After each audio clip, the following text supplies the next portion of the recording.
Hi, it's Andrea with Beats by Britain. I need to get something on the air pretty quickly, and I'm probably going to start um, a, some reports a couple of times a week about a situation in the music scene that we have going on in St. Louis that is really becoming a crisis. And I'm sorry, I know this is not the typical thing that I talk about. I normally talk about MIDI and drum programming, but we have a crisis going on in St. Louis.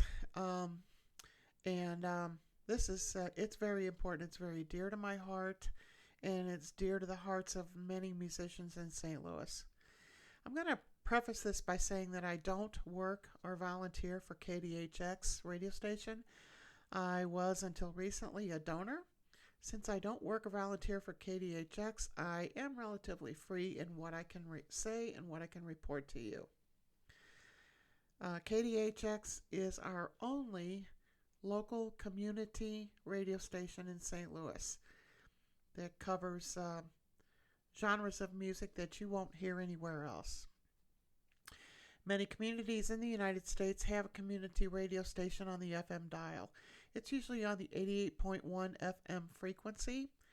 In the United States, the FCC regulates radio frequencies. So broadcast radio is divided into public radio, community radio, and broadcast radio. So the difference is public radio in the United States is funded by the Corporation for Public Broadcasting, national, corporate, and private donations. Its programming is usually a mix of national public radio programming and local programming. But they get more money and they have more national exposure. Community radio, on the other hand, receives all of its funding from local sources, such as local corporations, local arts councils, and local private citizens, such as yours truly, me. So on the FM radio dial, usually you'll find your community radio station pretty close to the bottom. It's usually going to be about 88.1 hertz or something like that. That's the frequency. We talk about that a lot in music production. Frequency. Well, same thing with radio. So you're going to find your community radio stations usually about the 88.1 hertz frequency or somewhere pretty close to that. That's all the way to the left on your radio dial. And now that they're streaming on the internet, you can hear them all over the United States and all over the world. But before internet streaming, you could only hear them in your local community because the signal wasn't that strong. So these local community radio stations were extremely and they are extremely important to the neighborhoods that they serve. Um, so the crisis that's going on in St. Louis right now, you can Google it because KDHX has made the news many times lately, within the last couple of days especially. Our crisis, which is rapidly blowing up, is with our beloved community radio station, KDHX 88.1, on the FM dial here in St. Louis. They also stream nationally. You can listen to the stream anywhere in the U.S. or the world, really, on the internet on kdhx.org. This is what's happening, what you see on the screen. Our hearts are breaking because our community radio station is being destroyed, mostly by the management. And so I'm going to give you a little bit of a background.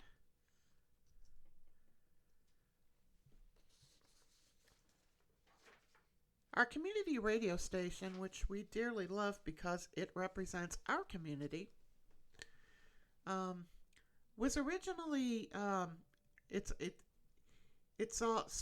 was started in St. Louis by volunteers and a very small paid staff in 1987. The original broadcast studio was in Maplewood, Missouri, which is a neighborhood you can see. This is the original. You can see it. It's in the left upper corner of your screen there. It's the original broadcast studio, and as you can see, it's in a neighborhood. It was in Maplewood, Missouri, and the tower was and still is also in a neighborhood in northern Jefferson County, Missouri. But the broadcast studio, as you can see in the left upper corner of your screen, was in a neighborhood. It was a vital part of the neighborhood, and it was in a very old, deteriorating building. As you can see in the lower left corner of your screen, That's also the original KDHX broadcast studio with a large group of people, most of whom were volunteer DJs. And I use the term were because most of the people in that picture have been fired or have resigned under protest. Many of them were fired. You're seeing a picture of volunteer DJs, many of whom started the station in 1987. Most of these people were just fired or resigned under protest. When the station started, it was one of the most relaxed sounding, freewheeling, counterculture places that you could listen to. There was nothing like it on the FM dial. There's nothing like it on radio. No matter who you listened to, any time of the day or night, it was a local DJ playing music that they knew very well. Most of them were our experts in the genre of music that they play. Many of them know the artists that they play, and their expertise has been lost because they were fired or resigned under protest. So the old building was in need of repair. As you can tell from the pictures, it's pretty old. And when the opportunity came up to move to a brand new building in the Grand Center Arts District of St. Louis, that opportunity at the time looked like it was a good deal, and the decision was made to move the station to a new building in the Grand Center Arts District. Now, this is not a picture of the new station. This is a picture of another affiliate of the station that was ruined by poor management decisions, and we'll talk about that in a minute. So, the trouble started when the station moved to the trouble, in my opinion, and in most people's opinions, started when the station made the decision, or when the decision was made to move the station out of the neighborhood it was in and to move it to the Grand Center Arts District in St. Louis. That's on Grand, and it's very close to St. Louis University. It's not in a neighborhood. It's in an arts district with a lot of theaters and hotels, and very close to St. Louis University. And so before KDHX moved to its new building, an expensive and probably unaffordable new building, it was right in the middle of a neighborhood that it served. It was in Maplewood, Missouri, right outside the St. Louis city limits. It sponsored neighborhood concerts, and it was a vibrant part of the St. Louis music scene. When national touring artists came to town, they stopped into KDHX for live studio performances and on-air interviews. One great example of that is Kermit Ruffins. If you're a New Orleans jazz fan, Kermit Ruffins stopped into the old KDHX studios, was interviewed there, and had a live performance there. There are countless of nationally known artists who did that. If you're a bluegrass fan, Sam Bush did that. Many artists did. And within blocks of the radio station, when it was still in Maplewood, there was a music school called the Folk School. At the time, before most of the trouble kind of blew up all out of proportion, the Folk School was not connected to KDHX, but most of the instructors were KDHX volunteer DJs, or they were involved in other ways with KDHX, as were many of the students, myself included, because we were donors to KDHX. Well, the trouble started a few years ago when the KDHX announced the move to their new digs in the Grand Center Arts District, and we students at the Folk School were told unceremoniously that our school was being merged with KDHX and that we were being forced to move to the same building that KDHX was moving to. Before we were forced to move, the Folk School was in a prime location, as you can see here, in what was at the time a small theater district in Maplewood that was also part of a neighborhood. It was very close to KDHX radio station, and it was part of the neighborhood. We had a nice building, we had great parking, we had a safe neighborhood, and it was easily accessible to public transportation and to a large metropolitan area for students who commuted to the folk school from surrounding areas. And the folk school did something that no other music school does. It responded to the students' needs. We had mandolin classes, banjo classes, blues guitar classes, Irish music classes, fiddle classes, and all types of other instrumental instruction. We even had band classes that taught us how to play well together as a band. They were called ensemble classes. We had student performances at local venues, and we students, I'm 63 years old, and we were doing this as students when I was in my 50s, okay?